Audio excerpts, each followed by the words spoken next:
बच्चों,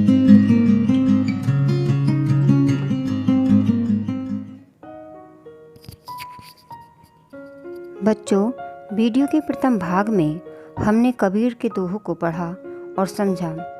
आज हम कबीर दास जी के कुछ और दोहों को पढ़ेंगे और समझेंगे।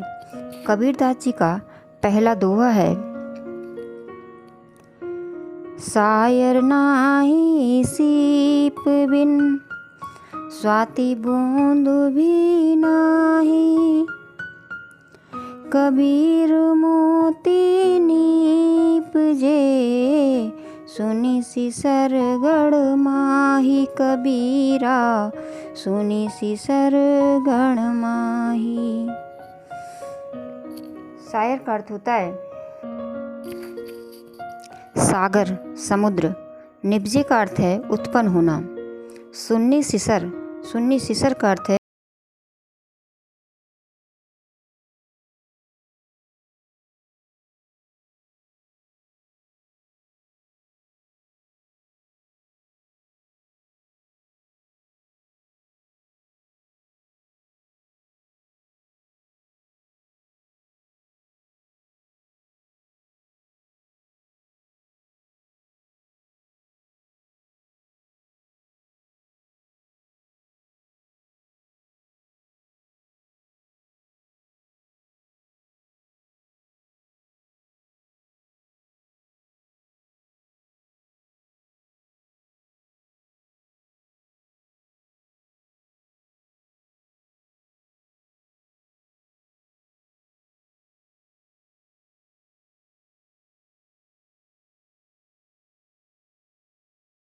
सीप का अभाव होने पर भी मोक्ष रूपी मोती उत्पन्न हो रहा है।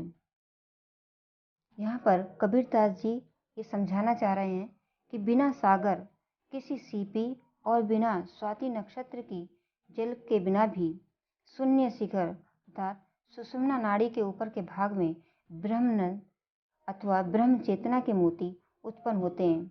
मोती उत्पन्न होने से अर्थात मनुष्य में विवेक उत्पन्न होने लगता है।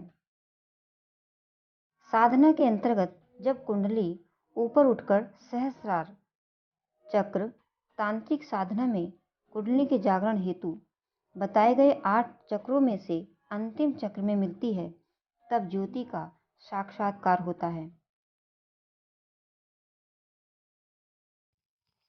इसका भावार्थ है कि ये माना जाता है कि अगर सागर में स्वाति नक्षत्र की बूंद अगर सीपी में पड़ जाती है तो वह मोती बन जाती है। यहाँ कबीर दास जी ने कहा है कि यहाँ न सागर है न नक्षत्र की बूंद है, फिर भी भक्ति से मनुष्य परम आनंद को प्राप्त करता है। उसके विवेक के मोती उत्पन्न हो जाते हैं।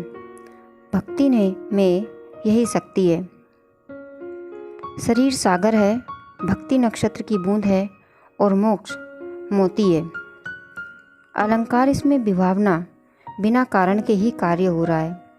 अनुप्रास अलंकार है, रस भक्ति है, भाषा पंचमेल खिचड़ी है और छंद दोहा है। अगला दोहा है, पानी ही ते हिम भया, हिम ही है गया बिलाय, जो कुछ था सोई भया, अब कुछ कहा न जाए, कबीरा अब कुछ कहा न जाए। इसका अर्थ है आत्मा परमात्मा का ही रूप है, जो माया के कारण अलग प्रतीत दिखाई देती है। माया के हटने पर वो पहले जैसे ही हो जाती है। इस साखी में कबीर दास जी ने आत्मा को परमात्मा का ही रूप माना है। पानी में बर्फ बनता है और बर्फ पिघल कर पानी बन जाता है, फिर वह अपने वास्तविक रूप में आ जाता है। उसके संबंध में कुछ नहीं कहा जा सकता।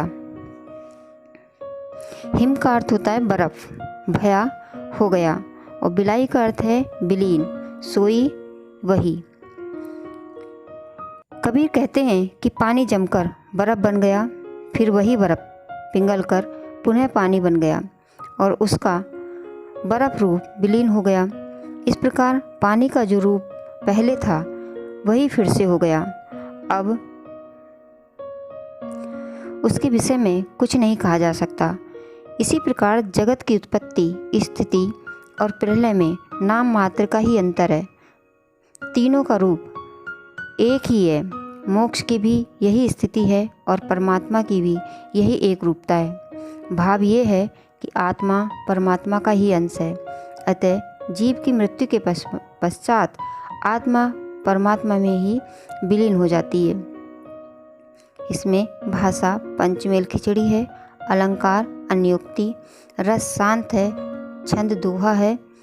भाव साम्य में कबीरदास जी ने अन्यंत्र एक दोहा भी कहा है। जल में कुंभ, कुंभ में जल, बाहर भीतर पानी, फूटा कुंभ, जल जल ही समाना, ये तत् कथ्यो ज्ञानी। अगला दोहा है, पंखी उड़ाने गगन को, पियंड रहा परदेश, पानी पिया चंच बिन, भूल गया यह देश कबीरा, भूल गया यह देश। इसका अर्थ है, यह आत्मा रूपी पक्षी सहस्रनार रूप चक्र रूपी आकाश की ओर उड़ जाता है और यह पिंड शरीर बिना आत्मा के ही यह रह जाता है। सहस्रनार चक्र में जाकर ये इंद्रियों से परे हो जाता है और बिन चोंच के ही ब्रह्मानंद रूपी जल का पान करता है और इस शरीर को भूल जाता है। पिंड का अर्थ है पिंड शरीर और चंच का अर्थ होता है चोंच पंखी पक्षी और पानी का अर्थ है पानी। कबीरदास जी कहते हैं कि जीव रूपी पक्षी योग साधना करके कुंडली के सहारे सहस्रार रूपी आकाश में पहुंच गया। उसका स्थूल शरीर इस संसार में ही रह गया। सहस्रार में पहुंचकर उस जीवात्मा रूपी पक्षी ने चोच इंद्रियों के बिना ही अमृत सरोवर का पान किया, जल पिया। जल पीकर उसे अलौकिक आनंद की प्राप्ति हुई तथा फिर वह इस देश संसार को पूरी तरह से भूल गया। इसका भाव है कि अलौकिक आनंद की प्राप्ति हो जाने पर जीवात्मा सांसारिक मोह और माया के बंधनों में नहीं बनती, वह तो पूर्णतः परमात्मा के आनंद में लीन हो जाती है। इसका वास्तविक अर्थ कबीरदास जी ने बताया है कि जिस भक्त को, जिस व्यक्ति को उस ईश्वर का आनंद मिल जाता है, उस ईश्वर की भक्ति में आनंद मिलता है, वह फिर इस संसार की माया मोह में नहीं फंसता। उसे संसार एक स्वप्न मात्र लगता है। उसे लगता है कि जैसे हम स्वप्न में सुख सुविधाएं भोगते हैं, लेकिन उस स्वप्न की सुख सुविधाओं का कोई अर्थ नहीं होता, उसी प्रकार से इस संसार में मिली सारी सुख सुविधाओं का कोई मूल्य नहीं। ये स्वप्न एक दिन टूट जाने वाला है। ज्ञानी मनुष्य इस भ्रम में नहीं फंसता और वो भक्ति में लीन हो जाता है। इस दोहे में भी अलंकार विभावना है, बिना चोच के पानी पीना, इसलिए विभावना अलंकार है। जहाँ पर बिना कारण के ही कार्य होता है, वहाँ पर विभावना अलंकार होता है। तो यहाँ पर बिना चोच के ही पानी पिया जा रहा है, इसलिए विभावना अलंकार है। अगला है रूपक सोक्ति, इसमें विरोधाभास है। रस शांत है, छंद इसका दोहा है। अगला दोहा है, पिंजर प्रेम प्रकाशिया, अंतर भया उदास, मुख कस्तूरी महमही, बाणी फूटी बास कबीरा, बाणी फूटी बास। पिंजर का अर्थ है शरीर, अंतरी का अर्थ है हृदय में, उजास का अर्थ है प्रकाश, मुखी का अर्थ है मुख में, मही मही का अर्थ है सुगंध करने लगी। कबीर दास जी का मत है कि ईश्वर का साक्षात्कार होने पर जीवात्मा के मुख से निकलने वाला प्रत्येक शब्द प्रेम के रस से सिंचित और सुवासित हो जाता है, अर्थात आत्मा को प्रसन्न करने वाला हो जाता है। ईश्वर का साक्षात्कार होने पर हृदय में प्रेम का प्रकाश हो गया और भीतर ही भीतर ये सारा प्रकाश छा गया। मुख से राम नाम की कस्तूरी जैसे सुगंध आने लगी और वाणी में प्रभु प्रेम की सुगंध फूट निकली। परमात्मा से मिलन का अनुभव होने लगा।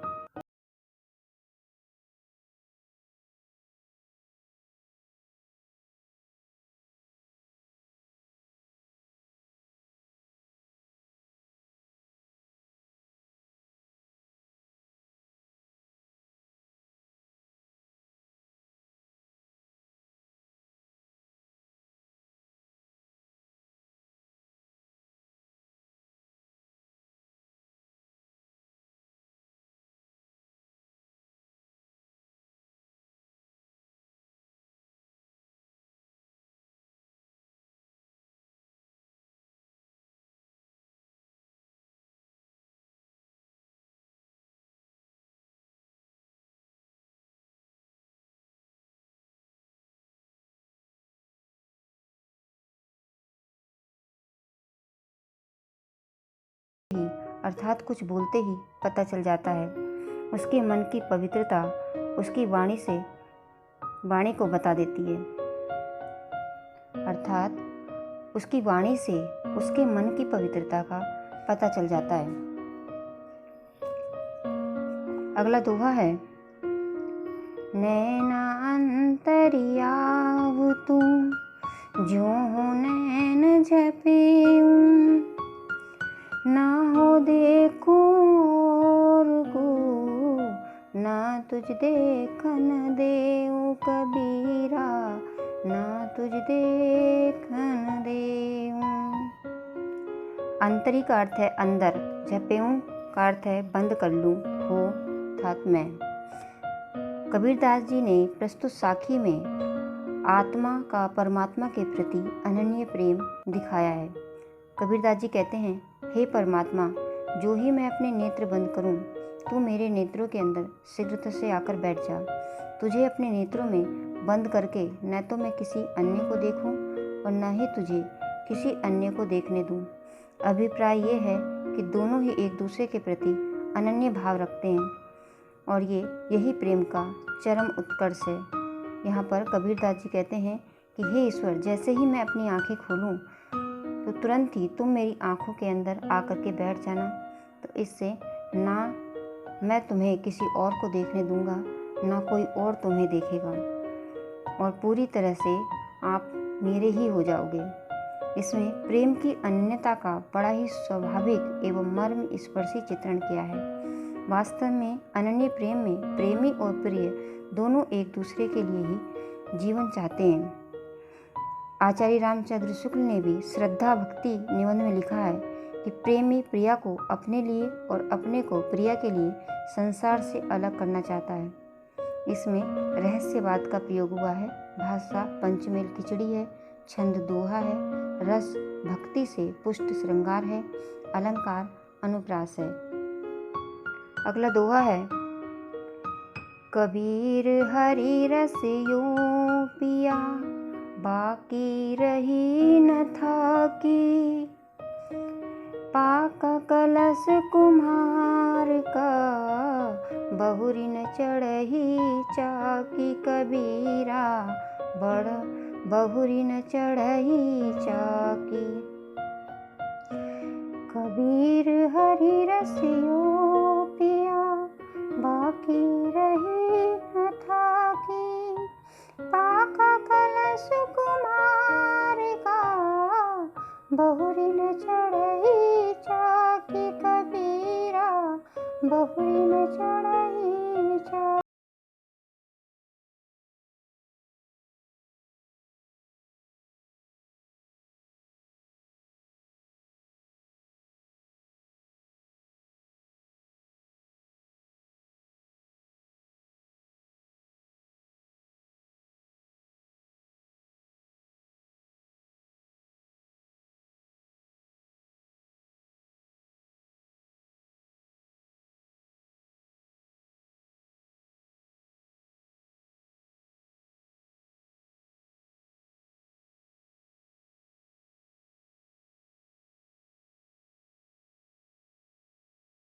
का घड़ा जब पक जाता है तो उसे फिर से चाक पर चढ़ने की आवश्यकता नहीं हो जाती। जीव का अंतिम लक्ष्य ईश्वर से विलीन हो जाना है। जिसकी आत्मा ईश्वर भक्ति में घुल जाती है उसे सांसारिक इच्छाओं की तृष्णा नहीं सताती और वह व्यक्ति आवागमन से मुक्त हो जाता है। इस दोहे में भाषा शब्दकड़ी, रस, शांत, छंद, दोहा, अलंकार, श्लेष और दृष्टांत है। अगला दोहा है, हेरत हेरत हे सखी रहा कबीर हेराई, बूंद समानी समद में शोकत हेरी जाई, कबीरा शोकत हेरी जाई। हेरत, हेरत का अर्थ है खोजते खोजते और हिराई का अर्थ है खो गया। समानी का अर्थ है लीन हो गई। समुद्र का अर्थ है समुद्र। कल का अर्थ है कैसे। हेरी जाई का अर्थ है खोजी जाई। कबीरदास जी इसमें आत्मा परमात्मा के मिलन और उनकी एक रूपता का वर्णन करते हुए कहते हैं कि हे जीवात्मा रूपी सखियों, परमात्मा को खोजते खोजते मैं स्वयं ही खो गया, अर्थात परमात्मा का ध्यान करते करते मेरा पृथक अस्तित्व ही समाप्त हो गया और वह परमात्मा में लीन हो गया। उदाहरण के द्वारा स्पष्ट करते हुए कबीरदास जी कहते हैं कि जो बूंद समुद्र में समा जाती है उसे किस प्रकार खोजा जा सकता है। भाव ये है कि जिस प्रकार समुद्र में मिलकर बूंद अपना अस्तित्व समाप्त कर देती है, उसी प्रकार जीवात्मा जब परमात्मा में लीन हो जाती है तो उसकी अलग से सत्ता समाप्त हो जाती है। परमात्मा का चिंतन करते करते मनुष्य अंततः परमात्मा ही में ही लीन हो जाता है। इस दोहे की भाषा पंचमेल खिचड़ी, अलंकार, दृष्टांत। हिरत हिरत में अनुप्रास अलंकार, रस शांत है, छंद दोहा है। इसका भाव साम्य कबीरदास जी ने ऐसे ही भाव व्यक्त करते हुए अन्यंत्र भी कहा है।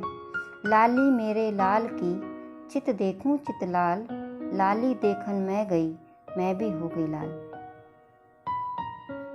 अगला दोहा है, कबीर यहूँ घर प्रेम का, खाला का घर नाही, सीसु तारे हाथ करी, सो बैठे घर माही, कबीरा सो बैठे घर माही।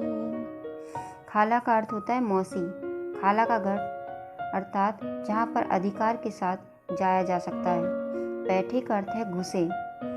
कबीरदास जी ने प्रेम के मार्ग को बहुत ही कठिन बताते हुए कहा है कि यह तो प्रेम का घर है, मौसी का घर नहीं, जहाँ हर कोई व्यक्ति सरलतापूर्वक प्रवेश पा सके।